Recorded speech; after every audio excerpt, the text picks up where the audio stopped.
Hey everybody, it's Bust with Battles with Bust number 368, and today we're going to be doing battle in a best of 3 gauntlet. And so today's video will be our last video before the Runeterra Open gets here. I wanted to give our lineup a little bit of practice and see if we were happy with the results that we got. And so up to this point, in terms of best of 3, I feel like we've really kind of drilled home this strategy of you have to play Samira, doesn't matter what deck as long as you're playing Samira. You have to play Tristana, again, doesn't matter what flavor of factions, you just have to have her in your lineup. And then that last deck is going to just be dependent on what you want to ban. And so if you're going to leave the Samira deck up, you might bring something like Karma Set, since that's going to have a bad matchup against Tristana. You look to ban Tristana. If you're looking to ban Samira, you might come in with some kind of brawler deck like we saw with Kaisa in some of our previous videos, or some flavor of Pantheon or Alawi or something. And then if you're a madman and you look to leave both of those decks up, I don't know what you're going to do, but you're just going to play a deck that you're comfortable with. But up to this point, I'm kind of like pushing myself further and further and further away from the Tristana deck. I'm just not happy with how it goes. The Demacia version that I like is bad in the mirror against the Bilgewater version. I don't want to play the Bilgewater version because I don't like it. And I feel like as the meta has had time to evolve, people haven't figured out how to beat Samira, but they have figured out how to beat Tristana. And so what we're looking to do here with our lineup today is join that camp of decks that are pretty comfortable against Tristana, and then just looking to ban out whatever flavor of Samira turns up. This is probably the strategy people should have taken on ages ago and really followed, but up to this point, everybody thinks that they have that edge against Samira. We tried that for the longest time, and it's just not factual. It's just not the case. And so it just doesn't happen. And so I think we finally just need to say, okay, if your lineup has Karma Set and Samira in it, then we're just finally going to ban out the Samira. And so that's the kind of idea that we'll be bringing forward. And so we're not going to play against Samira. That's going to let our decks be just a little bit slower. And then we're going to play under that same idea that we're going to be playing against Tristana all day. And so we want all of our decks to be good against her. So, with that in mind, our lineup, it's going to be Samira Pantheon, we're going to be playing Scouts, and then we're going to be playing Jax Ornn from our previous video. And so, first and foremost, over the past little bit, we've been playing quite a bit of the Samira Monkeys deck, the Samira Fizz deck with the Powder Pandemoniums. I'm looking to move away from it, as it just doesn't have kind of the late game that I want. I feel like it's a strong deck, but the stats are kind of juked in its favor as just being the best aggro deck in the format, and it's not really as good as it appears. And so I like to play Pantheon just a little bit more. I feel like Pantheon has the ability to just beat anything. He's one of the most ridiculous cards in the format in terms of late game power, and so we're going to have this brawler deck that is still quite good against Tristana. This is the flavor that I like to play, where we're doing the full 6 equipment, and we're also playing Cosmic Younglings, so that we have that really powerful set of 9 2-drops that we can then equip and really get the chains going on from there. Up next, we have Scouts, pretty standard version. From the previous Scouts video that we did from the Tank Busters list, we took out 1 copy of Island Navigator, added in 1 copy of Genevieve. I think I'm happy with this. I'm starting to consider taking out 1 copy of Heavy Metal since we're not going to play against Samira, but I'm not entirely sold with that. I'm still up to this point to where I might want to remove 1 copy of Heavy Metal. I might want to remove 1 copy of Fleet Feather Tracker. Still looking to get a little bit more experience over the next couple of days and really line up an idea there. But this is a very strong deck at its core. Last but not least, we're going to be playing Jax Ornn. This is what we featured in our previous video. I thought the Bellows Breath deck was going to be kind of a meme, but I was actually exceptionally happy with how this deck turned out. And so I have edited it a little bit from that previous video. We are kind of leaning heavier into the Bellows Breath now by including Ruthless Raider. This gives us a unit that can survive the Bellows Breath by means of having Tough. And then we've also upped our count of Wild Claw's ferocities up to 2. And so we now have access to this way to just burst speed, overwhelm attack. One of the big problems you run into with decks like this is if you have to count on Ornn to be your only real late game, you run into a lot of spots to where he just doesn't have the ability to attack because it's too slow. You either need to open attack or you need to face down something like a stun. And having this like burst speed this big burst speed overwhelm unit come out of nowhere, I found to be exceptionally powerful and strong. And so that's the lineup. That's the idea. Before we can jump in, though, this Ornn deck is hurting. I went and checked on the pay-to-win price, and boy, does it need to be paid up. And so today we are going to be boosting the Adept Weaponsmith. Welcome aboard, my dude. Feels so bad. You've been non-premium for so long, and it must hurt. It must feel bad, but the job has been done. You are ready to go now. Let's jump on into the gauntlet. See if we can't unlock some victories. So we got Leg Day hitting the gym, the Rising Tides deck from 2021, and then the Police. Every breath you take, ready to come at you. Let's go. All right, and so yeah, I was speaking of the bellows breath. I was just doing some laddering today and actually ran into it. It was kind of wild. I didn't expect anyone in the world to to be up on the tech so fast, and I got completely blown out by it with scouts. It was beautiful. I was so happy to see the to see the card come out into the mix. But up against this lineup, we have the Tristana deck, the Bilgewater version, we have Illaoi Swain, and then Lurk. I'm never going to ban out Lurk as much as I hate to play against it. I just don't think it's ever strong or consistent enough to be a deck that's worth banning out. I'm actually going to come out here and take away the Illaoi Swain. It shouldn't be, as we've seen here in these recent days, the kind of things that play a ton of disintegrates and things like that. Disintegrate's a card that's kind of scary when you're trying to play Pantheon and Ornn, but I still feel pretty comfortable playing against Tristana, and then this is the one I'm just looking to remove. Very surprised to see people not playing Samiras, though. I guess that's just the way the cookie crumbles. And all right, we'll get our start with Scouts. I think Scouts is good against both decks, as to where Jack's Ornn is going to be a little unfavored against Lurk. And so I think if we can get out the gates with the Scouts deck, maybe take a win down, and then be able to play two games with Ornn if we need to. Hopefully we don't need to, right? And hopefully we'll be in a good space. So reasonable enough start up against Lurk. We have this nice 3-unit start. We have the Grumble Slug that can even get in front of the opposing random fast attack thing, whatever he's called. And so I'm going to keep our first 3. We'll get rid of Vanguard Sergeant. Just look for something a little bit more interactive. Game says no. It says you will not be doing that, my friend. It says the Vanguard Sergeant is key to your victory. He's coming right back. Oh my god, what is this? Dreg Dredgers. Where did you come from? I don't expect to block here, but I welcome it. The thing that you see against Lurk a lot is if you just don't have any units that you can't attack and then you can't get your Lurks. I would expect the 2-3 predict unit to come out with how that's sequenced, but everything seems to be going okay here. Drop in the Grumble Slug ready to block. Sure thing.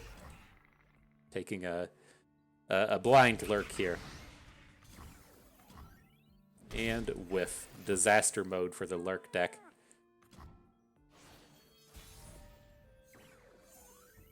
All right, and so here I want to get the birds going. It's a bit of a bummer in the sense that we can't. The angle we took doesn't allow us to challenge his entire board down this turn. I was focused in a little bit more on the resilience that we get out of the Grumble Slug, but this is okay. And here's what I'm talking about in terms of the Grumble Slug. If it was able to... if it was able to, say opponent attacked last turn and hit the Lurk and then attacked this turn with the Razor's Jaw Swarm. I gotta pull this card up, just I know he tossed it. Can we see it in the list? What's its name? Snapjaw Swarm. And so the idea with this play that we've been taking is he attacked on turn 2 if he hits the Lurk, then on turn 3 if he attacks with Snapjaw Swarm and hits the Lurk, we can still block it and get the kill with our Grumble Slug and have the Grumble Slug survive. It's it took a while to get to the move that we were trying to pull off, but that was the idea between playing the Grumble Slug on turn 2.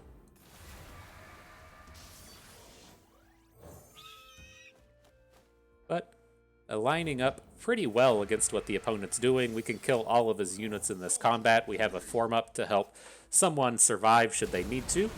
And then with him not being able to kill all of our units here, we'll have an even better for Demacia next turn. Oh, he can kill all of our units. That's a little bit of sad mode. Do we actually want to protect anything with this form up? I think we do. I don't know. These units are all so bad. Okay. We'll play it slow. Maybe that'll let us build into a champion strength a little bit sooner if things don't turn around. Well, we certainly got the champion strength. We're ready for it. Ready for it. The strength is here. All right. Well, passing on 7 mana is never that great, but opponent only had 1 card in hand at that point, so maybe we can power through this. And ooh, that's strong. That's as strong as he could get right here. It's so tempting to throw down a 4 Demacia this turn, just to get the 6/6 and try and stop his big unit. If he hits the lurk, how would that play out? So if he would have had the card draw thing in his hand last turn, it's just called the pack, right? He didn't have Rek'Sai's Call the Pack, and so he put a card on top of his deck, but it's not necessarily a lurk. I'm just going to assume that it's going to be a lurk at this point. We could actually just take this 9 damage. But I was thinking if we play 4 Demacia, we can get a 6/6. Then if the 6/6 gets in front of the Dunebreaker, then we'll have the opportunity to have a 6/6 into a 5/5. But he had a unit go on top. Is what it is, and then we just have to start playing things like Champion Strength. This is a bit of a bummer here. Just a absolute disaster of no units on the board. It's been a monumental mistake in not using our form up a few turns ago.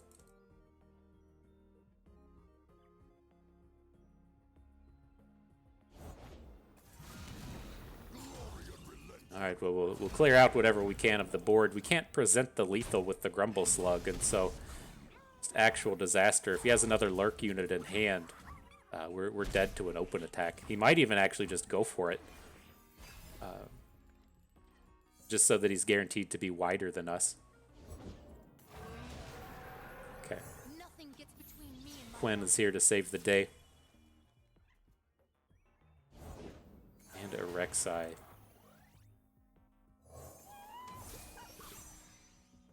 Alright, well, we shouldn't be dying this turn.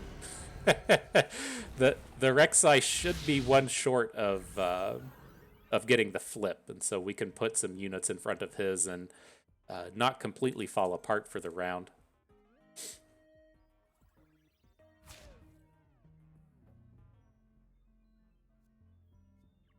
What I'm looking at, we don't have any of these combats that we're just gonna survive, right?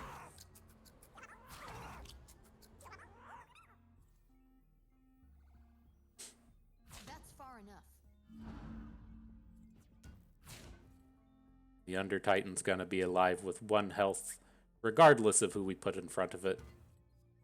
Got you in my sights. Oh man, this has been brutal.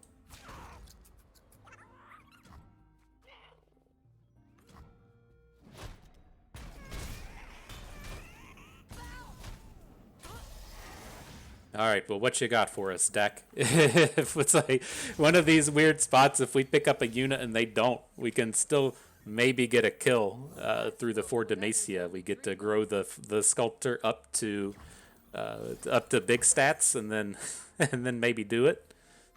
Oh no, I'm not feeling good about this, but it gives us a way to win the game. Like, what cards do they ever have that they just don't play? Yeah. And so that was tough. Like, we had that turn to where we could have protected 1 unit with the we could have protected 1 unit with the combat trick.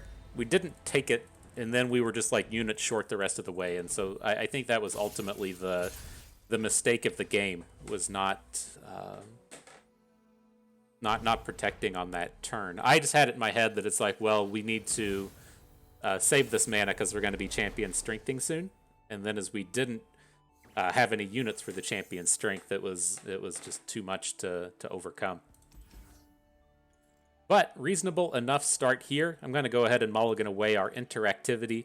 look for some early challenger units to pair off with this Misfortune and this Durandi Sculptor. Looks like we found them. Gonna lead with the challenger here. May not attack with it this turn, but it can be effective on turn 3 if we come out and run into the likes of Teemo. I actually don't really like playing this anymore. Since we picked up both the Tracker and the Shell Shocker, we could have looked to play the Shell Shocker this turn, play the 2 Trackers next turn, and then on turn 3 play Misfortune and have still have the good hooks. Now we're in a spot to where we may not want to attack. Okay. Drops the group shot on turn 1.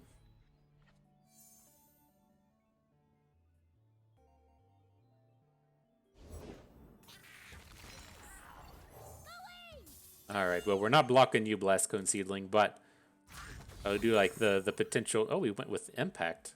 Interesting. Okay, I will block you.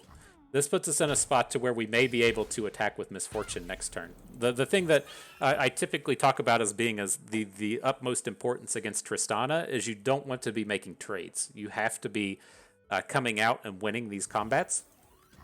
And we haven't been in a spot to where we can actually just come out and directly win the combat. And so I feel like that's kind of okay.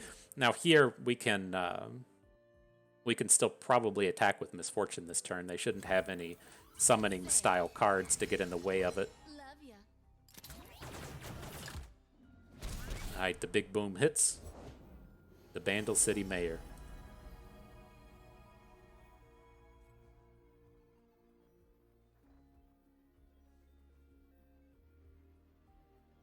It's not a bad start.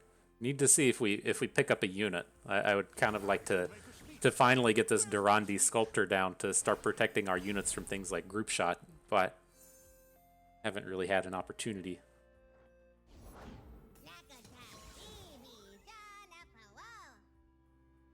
And a Gnar. It's kind of frightening, but I think we just have to take it. I mean, we can put a Durandi Sculptor in front of him, but I'm not excited about that.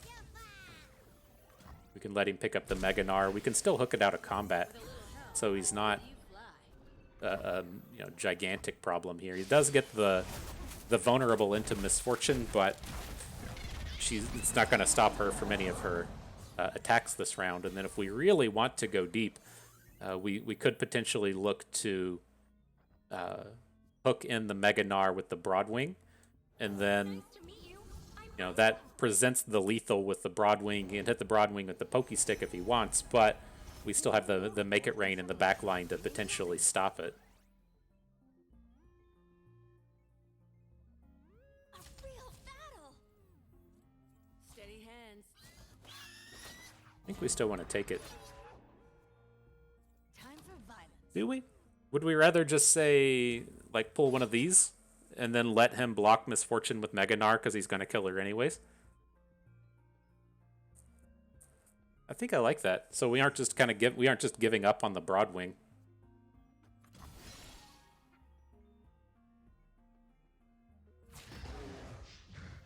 And then surprise, surprise, we have the additional Make It Rain already in hand, and so maybe that'll play out.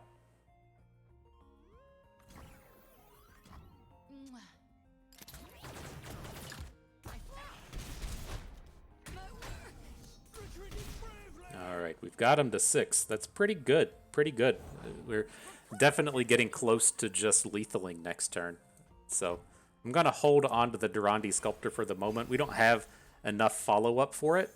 And if we come across a double summon, right? If we come across a Quinn, or if we come across a scout summon thing, I'd like to just more so ensure that we can get a full board, as opposed to like potentially leaving that 5th spot open.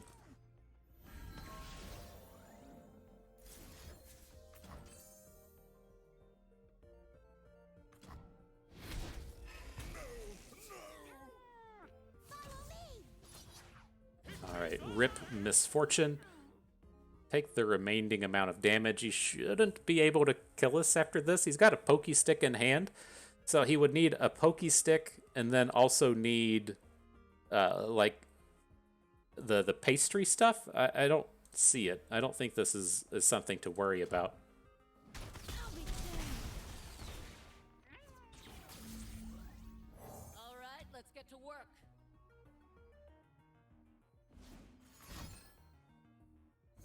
All right, he's got the stick on the bird. Fortune favors the bold.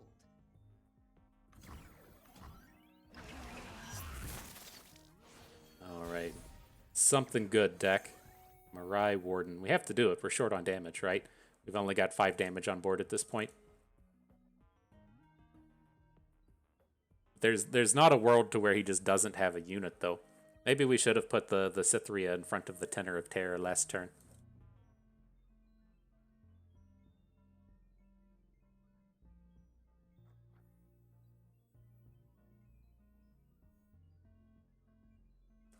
Impact. Okay. Well. I'll do my best. Bet.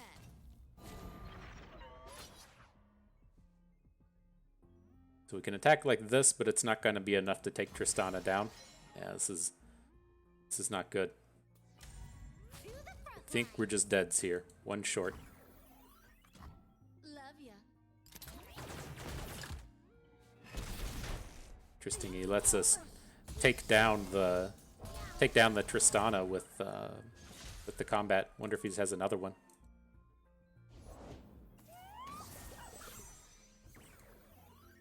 There's not any units that we can summon with the Mirai Warden that will just win the game. We could hit we could hit a the Powder Monkey's not something you can hit with the Mirai Warden. I don't believe.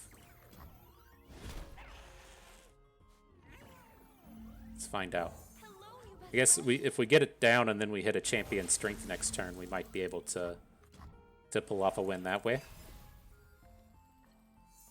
Nope. Yeah, 1 impact as it is. Not today. Gotta imagine we're just dead, right? gotta imagine. Sure. Alright, GG. That was tough. That's tough.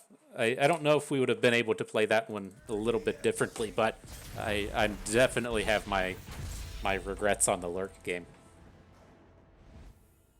But nonetheless, I'm still happy with how the matchups lined up. I feel like that was a pretty decent matchup for us, especially when we didn't even have to deal with banning out a Samira and we got to ban out something else. I'm still reasonably happy with the 2 decks we had lined up into the opponents, even though we weren't able to take down victory. All right, so as we run up into here, there's Bard, Nora. Not entirely certain what that is, but I'm okay with it. I'm looking to just probably ban out Kaisa. She's the one that strikes me as being the strongest opposition here, the Kaisa Evelyn. Kaisa tends to be a real problem for decks like Scouts, and like Viego Gwen, I guess, is probably some kind of ephemerals thing. Viego does scare me to a large degree, but I think the Kaisa is just going to be more consistently scary. And ideally we can... The Nora deck probably has to be like an eclectic collection kind of thing, right? I think it's okay to go up to battle with. Alright, so up against Gwen. One of the big things that we like in the early game here is actually having an equipment. And so, excuse me, I think we're good to start off with the Ballista and the White Flame. Mulligan everything else away. Look for our 2-drops to go along with it.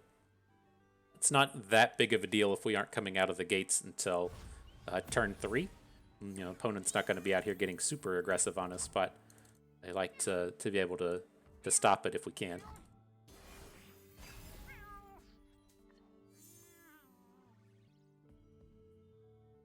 I don't think we want to be dropping Samiras right out the gate. This strikes me as the kind of deck that's probably playing things like Quietus. And just having Samira get popped by Quietus in the early game doesn't seem super fruitful. Now, in the days of old, playing against things like Red Gwen, you wouldn't take this block on the early game. You can very easily and visibly see the value block that you're able to pull down here. putting our 1-3 in front of the 2-1, but they got to grow so quickly after that, you often just didn't take it. Here, I don't think they're going to have like the multi-attack shenanigans that you would typically see out of Red Gwen, and it would have been safe to just come in and take the block. Ask Mother. Alright, well, I'm going to spend the reusable resource here in the Darkened Ballista. Offer up the trade with the Mask Mother. Feels like a win if he does come in and take it.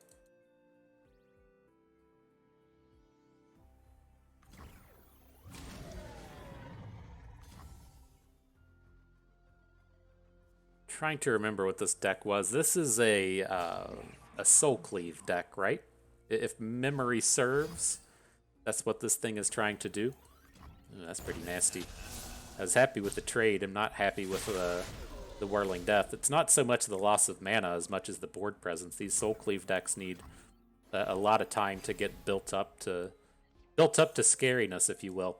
And them getting to maintain the Mask Mother's kind of meh.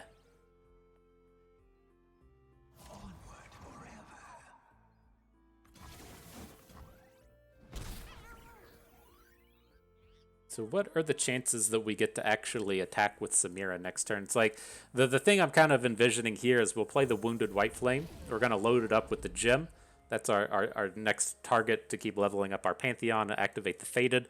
And then next turn we're going to look to play Samira, and we're going to load her up with the Darkened Ballista. And then we're going to use the Darkened Ballista to start trying to attack down this Mask Mother. So we get to kind of spread out our strength over the course of a few units instead of just going all in on top of the Wounded White Flame.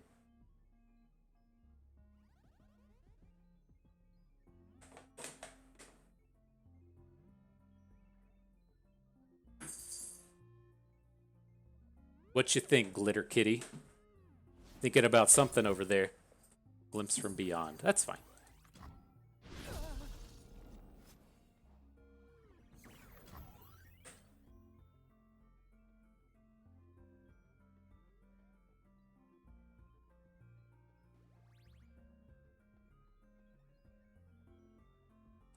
The Whirling Death. It's like one of the things I try to piece together in my head as we play against these decks that are off meta is kind of like, what's your strategy gonna be? You know, I'm pretty certain this is a Soul Cleave thing with these Mask Mothers, and then if you're playing like all of the Hallowed units and you're playing all the Viego support and you're playing things like Soul Cleave, how much space do you have in your deck for utility things like where we saw the Warden's Prey and we saw the Whirling Death and we saw the Glimpse Beyond now? Like it's very tough to have so many of these packages in your deck that it makes me, kind of come in and wonder about the opponent's ability to play cards like the ability to play a card like Whirling Death, and it's just that. Are you going to play like 1,000 one-ofs? Like when you're trying to figure out what your strategy is and then what you're supposed to be playing around. Kind of odd seeing it come together like this. But with this turn, I still worry just a little bit about Quietus, and so I went ahead and loaded up our Samira with the Darkened Lodestone, looking to Lodestone onto the Cultist and get whatever positive combats we can this turn. The scary thing for us, like, where does this stuff come from? The scary thing for us is, say, next turn, if opponent's able to come at us with Viego when they're on 6 mana. But I'm really just bamboozled by what's coming at us.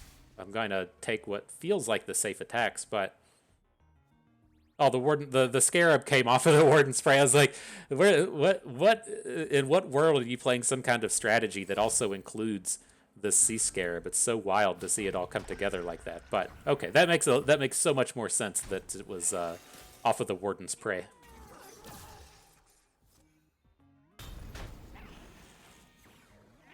Alright, though, not a bad round. Our Samira survives. We get a bit of chip damage onto the Sea Scarab. I feel much safer now that we survived that round and then picked up Pantheon, so we can get him on the board for our next attack token. Feels much better. especially if he just like takes the turn to drop Viego. We can pretty safely just drop Pantheon at that point, since we know that he's not going to die, and then we can kind of burst speed the Pantheon flip next turn to potentially protect him from like a big removal spell.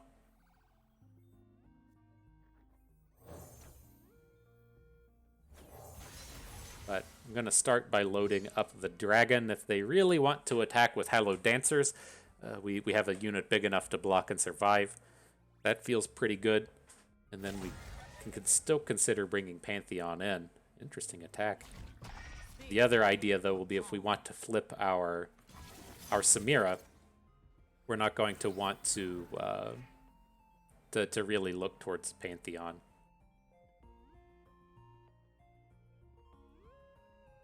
So how do we feel about this? We could also look to... I'm leaning towards just like not flipping Samira. I think that's okay. And we can say, get a block in with the White Flame. We're going to Furious Wielder onto his good unit. And could block with Samira just to get this Sea Scarab off of the board. It's not like this format has... this format doesn't have Vile Feasts in it anymore, and so having her fall to 1 health isn't ultimately that scary here. The Shark Chariot. Interesting. So many... Like it makes sense that they're all ephemerals. Just so many strategies coming out of this deck.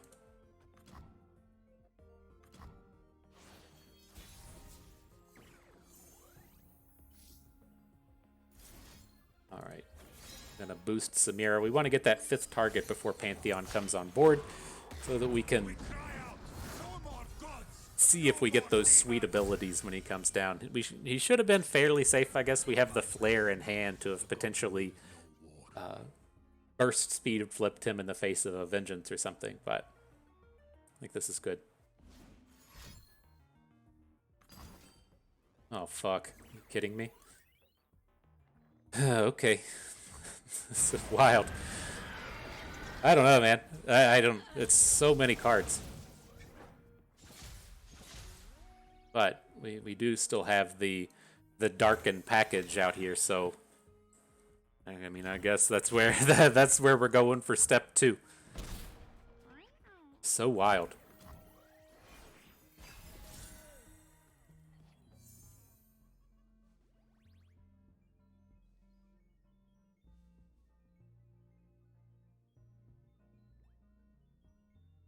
Ruination. I don't know, man. See, it's like we call this half-assing a deck, right? I love that great Ron Swanson quote of you shouldn't half-ass anything, you should whole-ass one thing. And it really applies to a lot of the deck building in Runeterra, in the sense that when you start saying I'm playing a deck that does this and does this and does this and does this and does this and does this, it doesn't do anything particularly well. And so when you say, okay, my deck does Hallowed and my deck does Ephemerals and my deck does the Encroaching Mists and my deck does these random combat tricks and my deck does the Ruination, like you really kind of continue on that chain on and on and on. And that's why, like, I'm not upset at the opponent for the way that this game has gone. Don't take this, what I'm saying here, as bitching. It's just as you're trying to deduce what may potentially be coming at you. That's why those cards aren't really on the radar. But this feels like a pretty decent turn for us now. He shouldn't have the means to get the Encroaching Mists on the board to grow the Viego, and so our Naganika is just a straight counter to it. He takes the Hallowed attack, which is more than fine. We still get to keep our sweet unit on board. And then we'll get a little bit of heal for him on this next turn as we look to get the Darkened Lodestone on the board. Heal the Naganika up to 7 and potentially get some more good fights out of his day.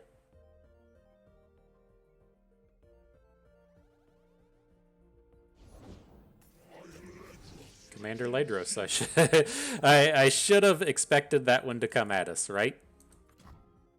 That's wild.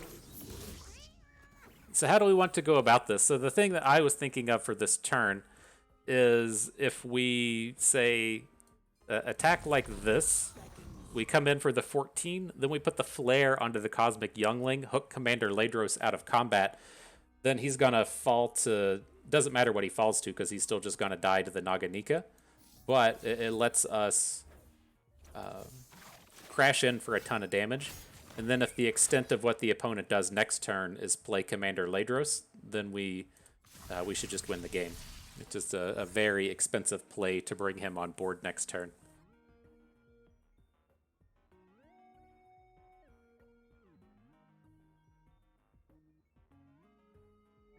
So wild seeing all this stuff.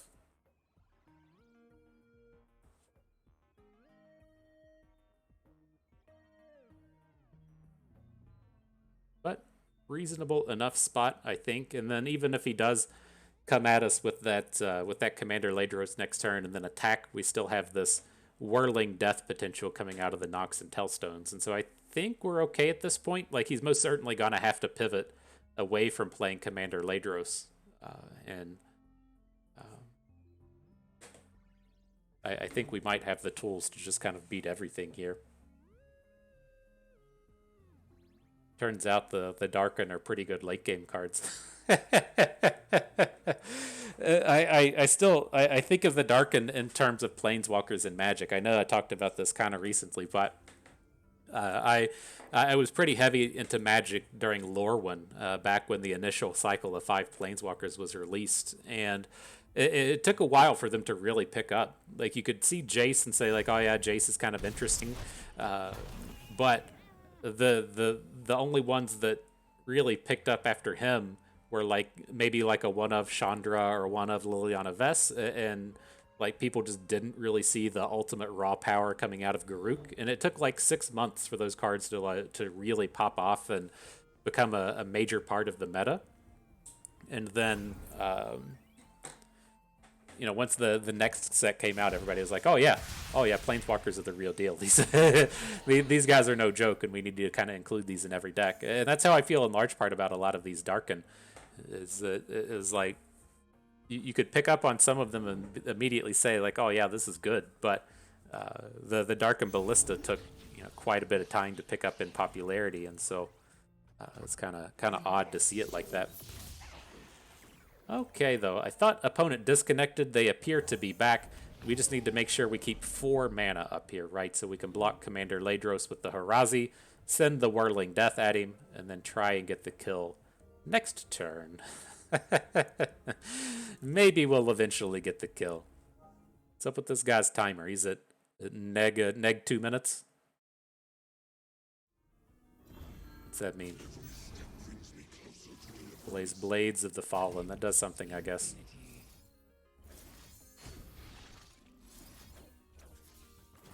Gonna give him the 3/2 after combat. I can live with that.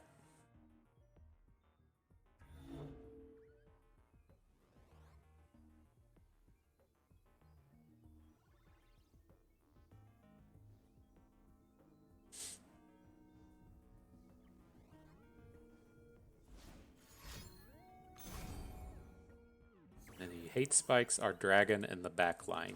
Okay, sure.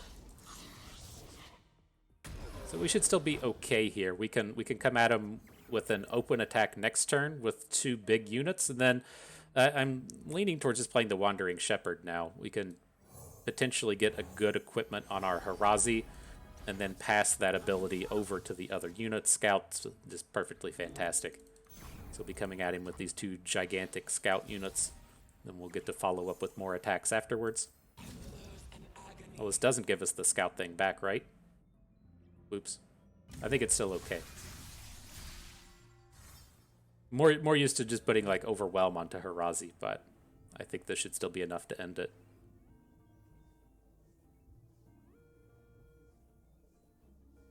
Hopefully it's enough. There's definitely a world where this isn't enough if he has like another Hate Spike and a Vengeance to go along with the Hallowed deck. Whew, okay. Took that one down. Just I don't know. You see that turn one hallowed unit come in and see things like Shark Chariot in the deck, and then for the top end to exist like that with the Ruination and Commander Ladros, that's wild. But victory achieved, victory unlocked. Get 2 shots with Jack's Ornn. I'm a little bit more concerned with Jack's Ornn into the Shadow Isles deck now, but it still has a lot of potential in the sense that the big equipment are so good against just like single target removal. It does not feel good to have a +4/+4 equipment on a 2/2 unit, and your opponent's like, oh, I got to vengeance that, and then your +4/+4 gets to be deployed on another one, and so it has a lot of strength in that sense. And I'm still curious in terms of our Bellows Breath against whatever Nora's bringing.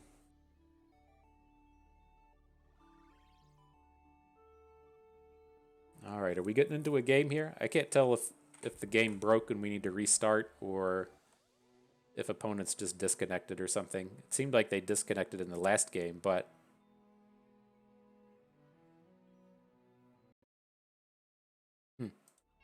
well, I restarted the game, and then we were stuck on the loading screen. Okay, now the game has come up. An opponent failed to connect. All right. I'm not sure how it looks from the other person's perspective, if they just don't know to restart the game, or if I just got so used to just being in that restart the game mindset from playing Hearthstone, or or what the deal is. But we are able to achieve victory. On to the next one.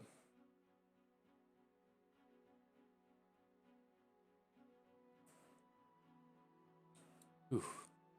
Glad I didn't have to play against that Viego deck again. It's like one of the real banes of decks like Scouts was having to play against those kind of classic Viego decks. Just ultimately a super shitty matchup, whether it was like mono Viego with the Shurima in it. Don't really want to see that stuff crop back up. It's just that is very similar to what the Nasus decks running around these days are. There's so much of that that Nasus Vaults of Helia deck running around. I'm not really excited to run into it with our lineup, but got to be excited about something, right? And I'm excited about playing Bellows Breath, so. I don't know if it's just like if the card's actually decent, or if I just miss playing with Unleashed Spirits or whatever the Udyr flip card was actually called. I don't know, but I'm pretty hyped to be bringing Bellows Breath to this thing.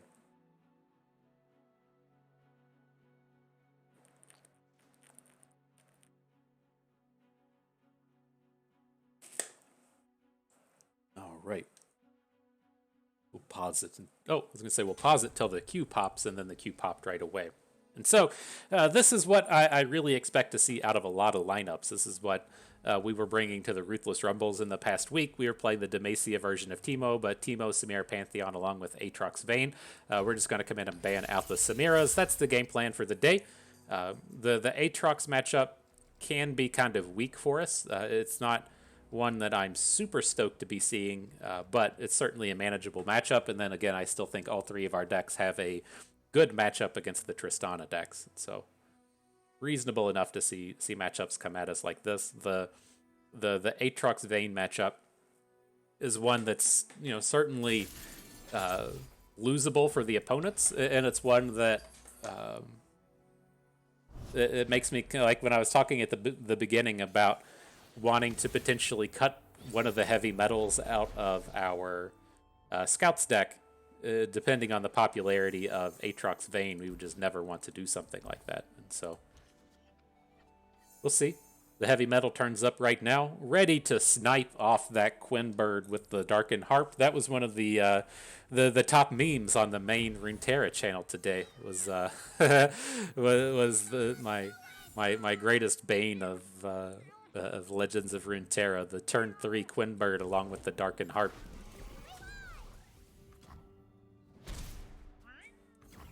Hopefully none of those shenanigans for us. So this is an interesting spot. I'm not entirely certain if we should have played this turn 1 Shell Shocker. It's something that usually feels pretty decent, but if we're wanting to get this Broadwing online on turn 3, it's like we kind of need to play it right now. And you know, the hand just doesn't really come together in the sense of being able to get in front of this thing. So we'll see how it plays out. I'm not expecting any more 1-drops to turn up. We're just going to have to play this kind of slow. But at the end of the day, that might be okay. We'll just get all of our Durandi sculptors on the board and then cycle around to these Quins. Is that here making our heavy metal look useless? Not appreciated. Not appreciated.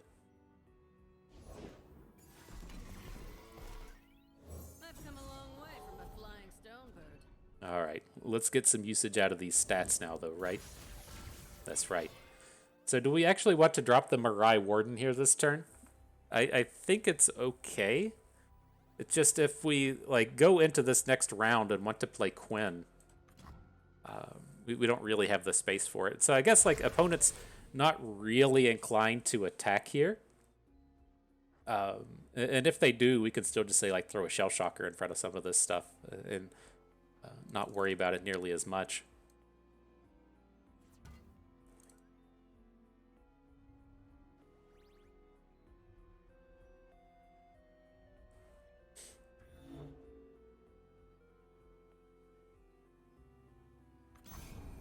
All right. We're going to get these big boards and just stare at each other.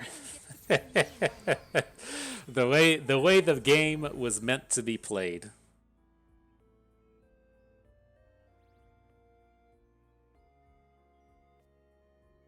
Had to stop and see why this Elkin was so big. It's got that +1/+1 from the darkened bow or the darkened spear.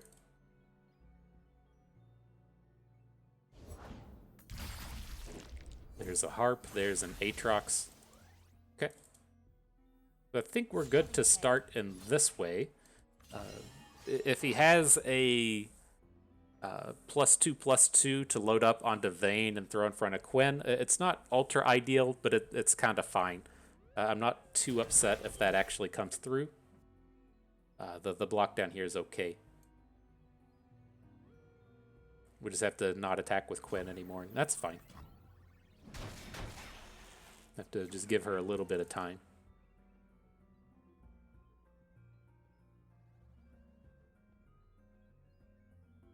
But all in all, fine with this board otherwise. I'm going to drop this heavy metal onto Vayne. It's time for her to go.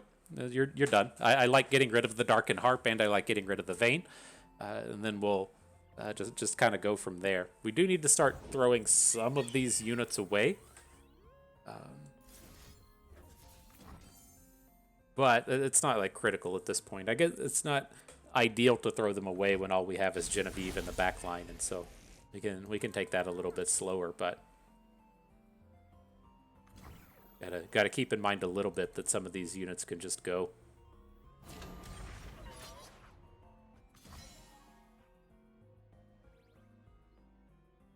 But yeah, we ultimately, I think we're going to be stuck using Genevieve to get our unit boost, but and we really need a champion strength, or we need a for Demacia, especially as Aatrox is about to come on board.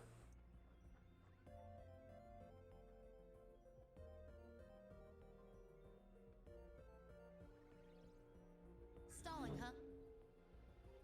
Stalling, huh? I didn't read into this board too much, but he did put the Fleet Feather Tracker on board. I'm curious if he's got another Darkened Harp in hand. It seems like a little bit of an odd play to be dropping the bird.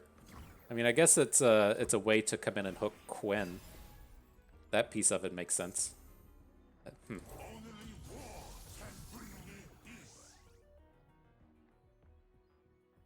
All right, we probably need to cancel that. And then with the Relentless Pursuit coming in, we're definitely going to want to take a 3-bank out of this turn. And so I would definitely like to be able to play Genevieve, get an attack in for scouts, get an attack in for normals, and then play a Relentless Pursuit, and maybe close out the game. It seems like a fairly big ask, but if we're able to get in the spot to where Quinn is flipped for 2 of those attacks, she might be safe enough to carry the board from there.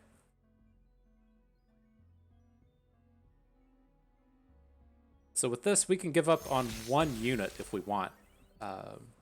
Because we're definitely playing Genevieve next turn. So I'm thinking, like, what if we block with a Durandi Sculptor, just because it's big enough, and then we'll throw away the Shell Shocker in front of Aatrox, since we're going to have that board space anyways.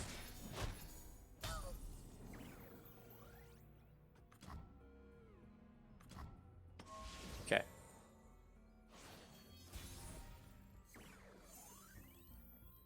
I'll defend these forests to the end. The World Ender is 1 away. He's almost got the possibility here.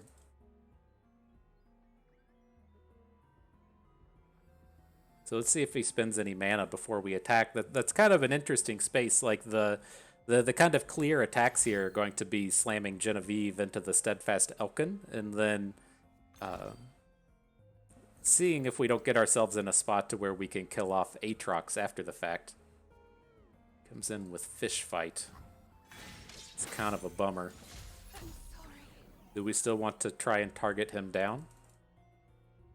So we'd be spending the Valor and the Broadwing to try and take down Aatrox. I think that's okay. Our hand doesn't really do too much otherwise, so let's go for it.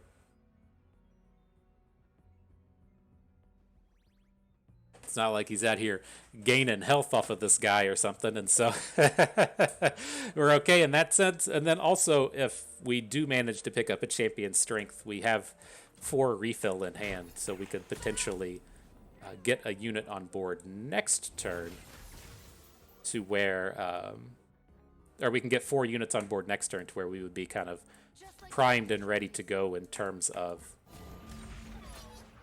popping off with the Where's my hammer? Sculptor. Finishing touch.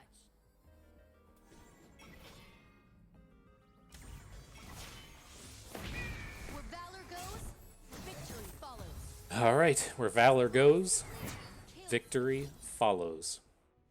I think this is okay, especially if we just look to Relentless Pursuit next turn. A lot of this is going to come down as to whether or not he's able to Aatrox away the Broadwing. If he has another combat trick to where the Broadwing dies, then we're going to have to rally this turn. But I think ideally we wouldn't play the Relentless Pursuit until next turn when we can get 2 attacks out of it, especially when we have this Island Navigator in hand. But we'll see. If he gets, you know, pretty greedy on this board and doesn't block our Sculptor with his Elkin, then we might want to just rally this turn since we have lethal on board. But I mean, he's got a ton of mana. He's got 7 mana in hand. He's going to have something coming back at us.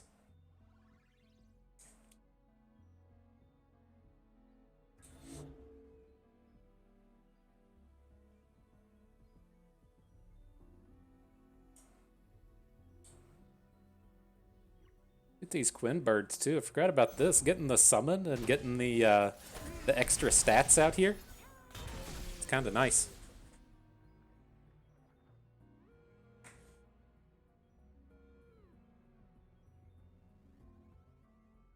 So the new fresh question is we do have to worry, excuse me, about the World Ender. And so you can't play it now. God, what does his hand look like? The thing I'm thinking of here as to why I kind of want to just Relentless Pursuit here is if we just get all of his units off of the board, it makes the World Ender much worse, especially in terms of if he doesn't have any units on the board, he can't put the Darkened Blade onto a dude and then have that be the way that he gets the level up. But god damn it. It's definitely not good enough now. Okay. Gotta just see if we can't get wider than all this nonsense.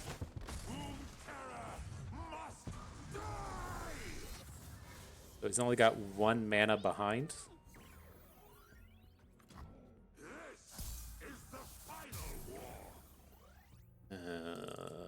That's gross.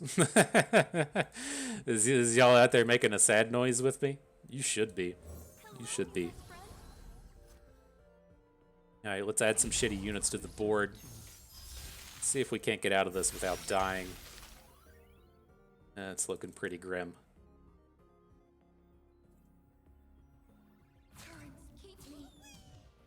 Need repairs?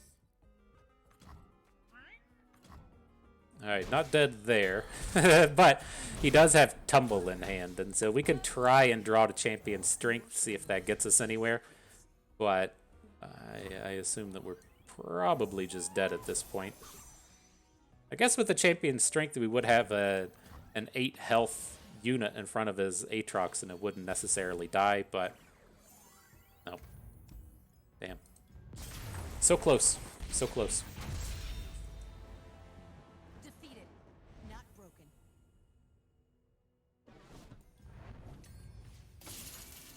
That's tough. You're like, it's so many points in that game if we just had failed to pick a deck to play. Oh, we didn't. I picked Quinn. I picked Scouts. Do we got to restart the game again? Okay, we're back. We're apparently back. And so let's see what happens here. Hang on to this Grumble Slug in the form up. We have the deck that we intended to play, and Scouts up here. Everything seems to be fine. Seems to be. Don't count your eggs before they hatch, but seems to be fine. This is probably how we're going to get all our wins today. Opponents are just going to run into connection-related issues, and they're just going to fall that way.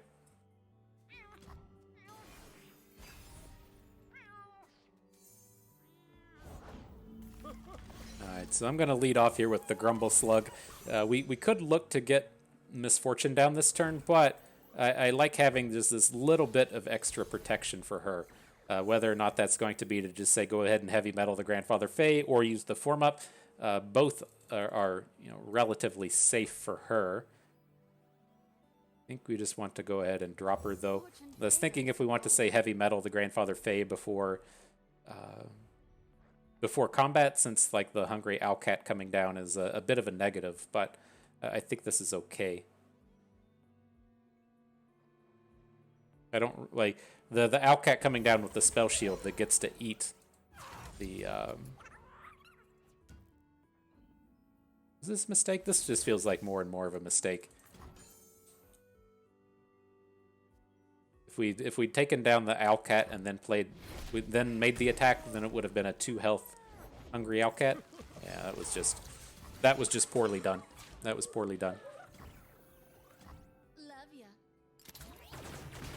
Now we're out here losing units and stuff. The very thing we don't want to be doing and trading away our units, finding ourselves doing. I think it's certainly still recoverable, but definitely sloppy. I sculpt what others only dream of. And then with a hand like this, again, we just need to be building up. We have the Champion Strength in hand, and so if we can get to turn 6 and drop the Champion Strength, we're going to be in okay shape. And as it stands, we should only need to be surviving one more attack here. So as long as we aren't out here doing dumb shit like trading our units away, we should be okay to win the game on turn 7.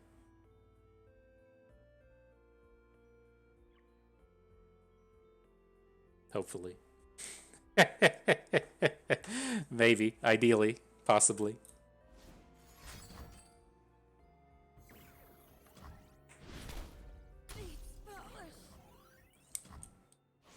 Sad day for Durandi Sculptor. Who else we got? Another Misfortune? Not what we're really looking for.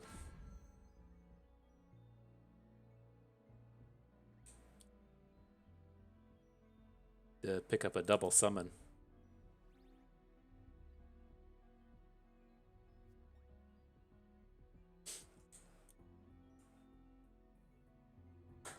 If we had a scout unit for the round, we'd have been able to do the stuff to where when you're playing Champion Strength on the opponent's turn, you don't get the scouts, but if you already have scouts on board, then you get to attack with those units twice. So if we had had a something for this turn, it would have been a little bit better, but it is what it is. Something good. Well, Mirai Warden's probably about as good as we could ask for on the path to enacting our champion's strength.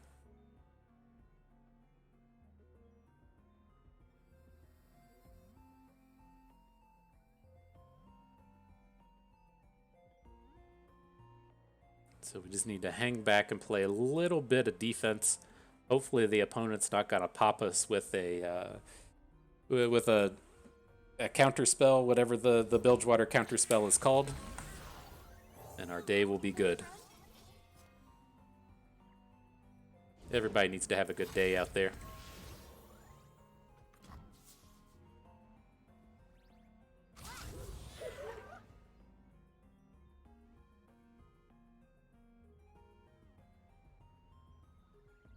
All right, so how do we want to go about this? The thing to kind of consider here is if he has a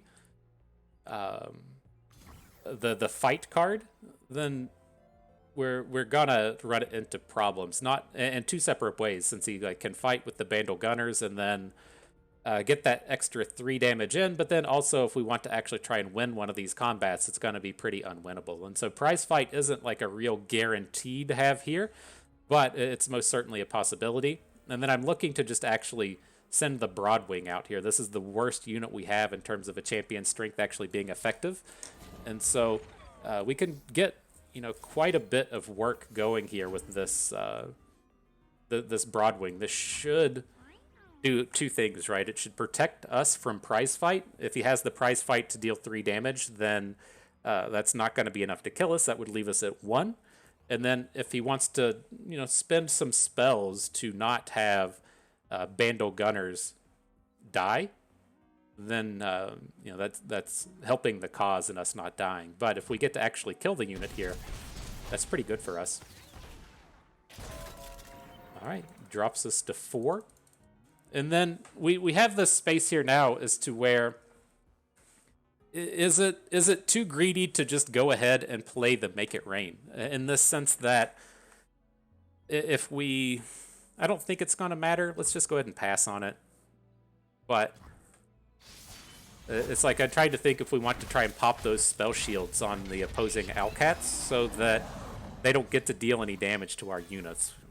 We probably should have just done it, right? Because as we come into this turn, we're not going to have the time to spend this mana anyways. He's going to Pokey Stick off the Mirai Warden, so we're only going to have 3 units here.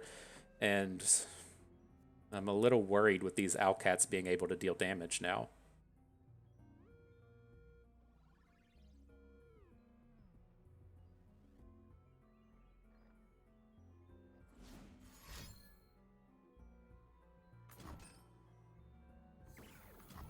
And then it's still kind of a similar spot for opponent as well in terms of if he has a prize fight and he gets to say prize fight Gnar into Misfortune, then he can kill her in this combat. Like, this is just not a very good space for us to be in.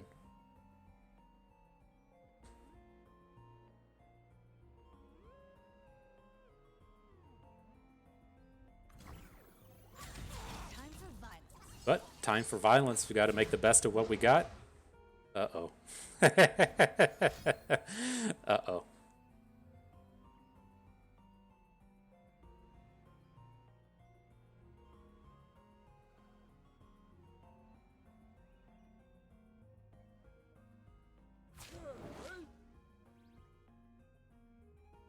Misfortune is about to eat it.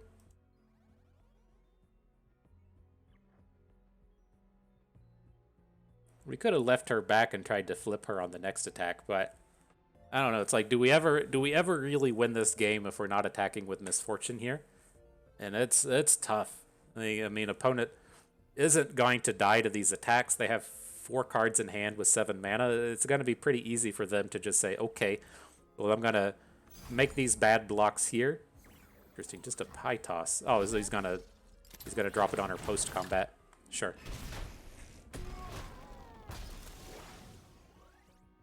And then he's got to be able to just attack around us next turn.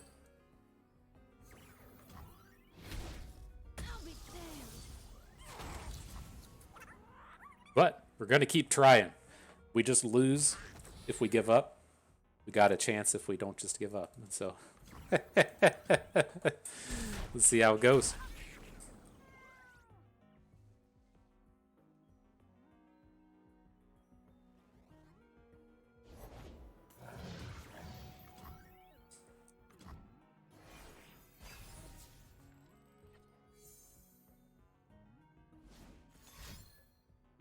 Eye of Nagakaboros. Looks like we're dead, fam. Looks like we're dead.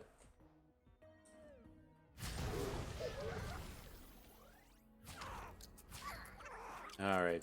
Pull them back, skip the block, call it a day. Not a good one, but interesting stuff. And so we can pull this up, talk about it a little bit more. We didn't even get to play the Ornn deck today. It kind of is what it is in its sense, but it's nice to be able to jump into these best of threes and still see if you like what's happening and what's going on. And I do feel like the Scouts deck is kind of the weak link in this format, and it's where I don't feel the best. The thing with Scouts is it has like problems with Aatrox and it has problems with Kai'Sa, and so as we see like a lot of these matchup things get built out, you're going to see a lot of people play Samira, you're going to play Tristana, and then what is my third deck? If their third deck is going to be things like Deep, if their third deck is going to be things like Karma Set, then having the Scouts deck is fine. But if we're going to be running into Aatrox Vayne all day, then it's going to be problematic. And so it's the piece of the puzzle that gives me like a little bit of pause. But I think there still might be something workable here. We did make some misplays along the way. That Lurk matchup that we lost should be pretty good for us, and we kind of identified the points to where we didn't have as much success as we wanted. And so I think that there's certainly some possibility here for Scouts to be edited in a way to where it can be powerful enough. But otherwise, I wish we'd gotten in some games with Jack's Ornn. We didn't get enough of those in. We didn't get to bring any of this nastiness out upon our opponents. We just came out and lost with Scouts over and over again. And so it didn't get to turn itself up. I think I'm still pretty in tune with bringing this deck. The thing is to where I've been kind of considering is if we want to just kind of come out with the triple brawler lineup, is to where we have the big Pantheon deck and we have the big Ornn deck, and then we just bring a third one, like bringing something like Alawi, or I don't like Alawi, but bringing something like Kai'Sa as that final one to come in and really drive home that big overwhelms kind of strategy.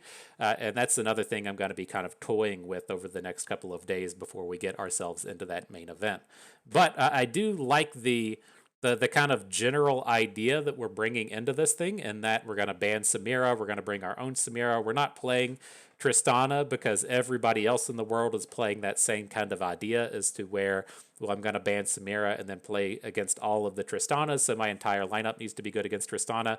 I feel like that just leaves her very vulnerable to the lineups, and I think the next step after that in the terms of leveling isn't super clear and things get really wide open, and that's why I feel a little bit safe in these decks that we're bringing, given that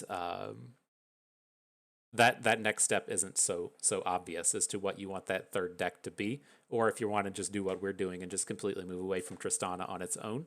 And so I just got to kind of figure out. I've been kind of pushing away from bringing triple brawler, but I might actually want to come out and do it, and I'll have to think about that over the course of the next couple of days. But nonetheless, good set of battles, good learning experience. The gauntlet may not have been successful as we wanted, but we had fun and we learned quite a bit along the way. What more can you really ask for anyways? And so that is going to do it for us today. So I hope everyone enjoyed the video. Hope you maybe learned a thing or two along the way and you had a good time watching. So this is Bust, and we thank you for being here.